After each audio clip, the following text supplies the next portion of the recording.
আসসালামু আলাইকুম। প্রথমেই মহান আল্লাহর দরবারে লাখো কোটি শুকরিয়া আদায় করছি, আলহামদুলিল্লাহ। ঢাকা বিশ্ববিদ্যালয়ে সব ধরনের রাজনীতি বন্ধ।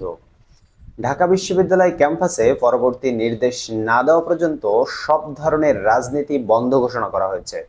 বৃহস্পতিবার ১৯ সেপ্টেম্বর ঢাকা বিশ্ববিদ্যালয়ের প্রশাসনিক ভবনে উপাচার্য লাউঞ্জে অনুষ্ঠিত জরুরি সিন্ডিকেটে এই সিদ্ধান্ত নেওয়া হয়।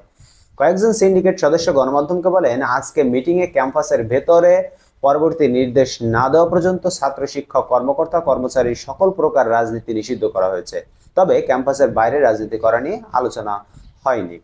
এর আগে জরুরি সিন্ডিকেটে সভাটি সন্ধ্যা ৭টা থেকে রাত ৯:৩০ পর্যন্ত চলে। সবাই সিন্ডিকেটের ১৭ জন সদস্যের মধ্যে ১৫ জন অংশ নেন।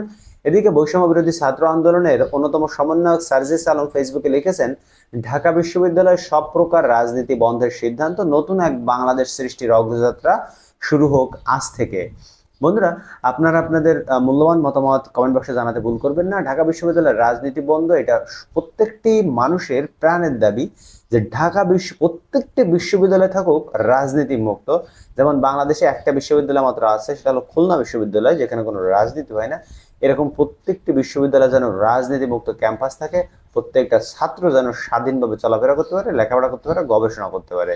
আপনারা কমেন্ট বক্সে অন্তত আলহামদুলিল্লাহ লাগবেন, যেন এই সিদ্ধান্ত বহাল থাকে আর যেন কখনো কোনো সময় বিশ্ববিদ্যালয়ে রাজনীতি নামক এই যে সন্ত্রাসী কর্মকাণ্ড না হোক।